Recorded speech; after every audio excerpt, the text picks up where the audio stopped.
तो hi guys, कैसे हो आप लोग? बहुत अच्छे होंगे। मैं भी बहुत अच्छी हूँ और आप लोगों का मेरी मम्मी जी के चैनल पर स्वागत है।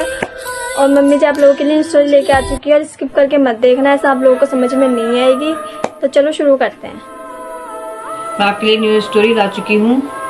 चलिए शुरू करते हैं। ये मेरे बचपन की कहानी है, रियल बिल्कुल। मैं अपने नाना नानी के पास रहती थी, ठीक है।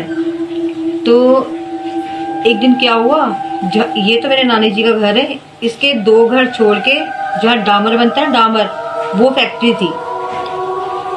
तो एक दिन क्या हुआ, हम जहाँ डामर फैक्ट्री थी ना, हम उसके सामने ही कई लड़कियां हम मिलके खेलती थी। तो एक दिन क्या हुआ, मतलब डामर फैक्ट्री से तेज आवाज आ रही, मगर रियल में एक इंसान डामर के अंदर मतलब जल गया। वो पूरा डामर ही डामर, पता नहीं कैसे उसके ऊपर डामर गिर गया। अब मैं जहाँ से वो रोड मतलब जो जिससे रोड बनाते हैं हम, वो डामर, मतलब उसके ऊपर वो डामर पूरा गिर गया, ब्लैक ब्लैक ब्लैक पूरा, मतलब वो खत्म हो गया था। उसको हमने अपनी आंखों से देखा था। जाहिर सी बात है, उस फैक्ट्री के सामने हम खेल रहे हैं तो वो दिखेगा ही हमारे को। हम तो सारे भाग गए अंदर ही और सब हमारे को भगा रहे, खड़े हो रहे, नहीं तुम जाओ, तुम बच्चे तुम भी जलोगी। और मैंने उसको अपनी आंखों से देख लिया। ऐसे कुछ दिन बीते। वो डामर, जिसपे डामर गिरा था ना, वो आदमी खत्म हो गया था, मगर इतना देखने में खतरनाक लग रहा था, काला काला डामर पूरा उसके शरीर पे। वो ना मेरे जहन पे, मतलब मैं भूल गई थी उसको। 1-2 हफ्ते बाद मेरी नानी ने मुझसे कुछ मंगाया। शाम का ही टाइम था, करीबन 7:30 बजे। उस टाइम अच्छा अंधेरा हो जाता है, ना सर्दी में था ना गर्मी में, टाइम ठीक ठीक था। तो मेरी नानी ने मुझसे कुछ मंगाया। वही फैक्ट्री पड़ती है बीच में, वहीं से गई मैं।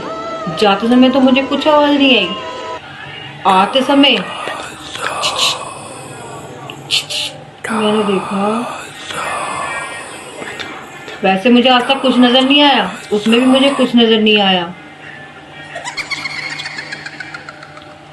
मगर छिचिक। मैंने कहा कौन?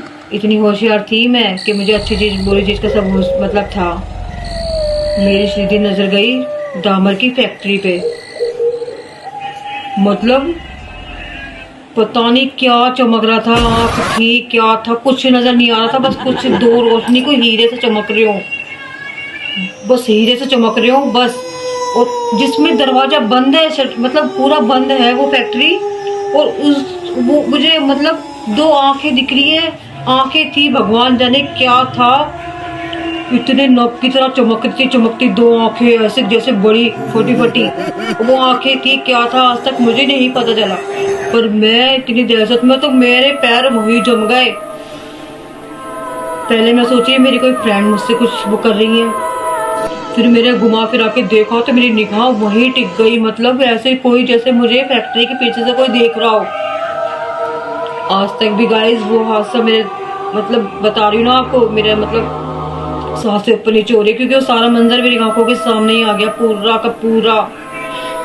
मतलब जयपुर गांव में है, उसमें गांव में ना लोग बाग टाइम, जैसे शहर में लोग बाग 12 बजे तक जगते हैं ना, गांव में कोई नहीं जगता। गांव में अपने 7 बजे क्या 6 बजे अपने घर में एंट्री मार लेते हैं, बड़े से लेके बच्चे तक, बच्चे से लेके बूढ़े तक। कोई बाहर नजर नहीं आता। मैं देखूं मुझे कोई लेने आ जाए, मुझे कोई दिख जाए, कोई मेरे ऐसे पाँव पकड़ ली, जैसे किसी ने ऐसे जकड़ ली हो पाँव, खतरनाक ही। मगर बस वो ही दिखा मुझे, पता नहीं, वो आज तक पता नहीं चला। वो आँखी थी शायद, ऐसे हीरे की जैसे चमक रही है।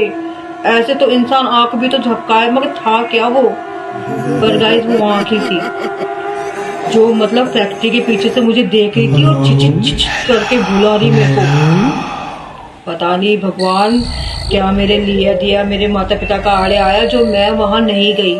अगर आज मैं चली जाती ना गाइस, तो मैं आपके सामने आज कहानी सुनाती अपनी। ऐसे ही बस उसके बाद सामने से आते हुए कोई दिखा मेरे को, तो मेरी थोड़ी सी हिम्मत बंधी, मेरे थोड़े एक कदम आगे बढ़ाया। मैं कह रही पिंकी मत देख, मगर मेरी निगाह यूं ही जा रहे। पिंकी मत देख, फैक्ट्री की तरफ चलती जाऊं, निगाह मेरी हुई जाए, यूं देखे जाऊं मैं। फिर वो जो भी सामने से आ रहे थे उन्होंने मुझे यूं ही करके करा, क्या होया, क्या देखती जा रही है, जा घर अब जा, तेरी नानी बुलाई तेरे को। अरे भैया फिर जो मैंने दौड़ लगाई जाके, मैं मेरी नानी के पलंग पे जो पड़ी हूँ और जो मैं सोई हूँ, ना मेरा खाना खाया ना कुछ, सुबह ही उठी हूँ। फिर मेरी नानी को, मेरे नाना जी को पूरी मंजर बताया। जब से मेरी नानी ने मेरे को रात को कहीं नहीं भेजा, चाहे कैसा भी सामान लाना हो, उसके बाद मेरे को कहीं नहीं भेजा। बस यही कहानी है, मैं यही समाप्त करती हूँ। और मैं बता रही हूँ आपको कि भाई जैसे मतलब ऐसा कुछ चीज ऐसे कहीं से कुछ आवाज आए, कुछ दिख जाए, तो गाइस आप बिल्कुल मत चले जाना, बिल्कुल भी मत चले जाना। चले गए तो दोबारा वापस नहीं आओगे आप। बस आपसे यही गुजारिश है। मेरी कहानी आज यहीं समाप्त होती है। लाइक, सब्सक्राइब और कमेंट प्लीज कर दीजिएगा। मेरे हाथ देख रहे हो, मेरे सांस कैसे ऊपर नीचे हो रही है, क्योंकि वो सारा मंदिर मेरे सामने आ चुका है। पर आपको भी तो कहानी सुनानी थी मेरे को, बट ये रियल कहानी है। बट आपको पता नहीं सच्ची लग रही है, झूठी लग रही है, पर जिस पे बीतती है ना उसे ही पता रहता है। आप तो एंजॉय करके देखते होंगे, बट इस चीज को महसूस भी करो। देखो पुरानी जो, देखो अच्छी चीजें तो बुरी चीज भी है, आजकल के जमाने में है, मैं तो मानती हूँ। बस गाइस मुझे यही कहना था। Like, subscribe, comment, share please कर दीजिएगा और हमारे वीडियो को बहुत बहुत प्यार दीजिए। और कहानियां मैं आगे लाती रहूंगी।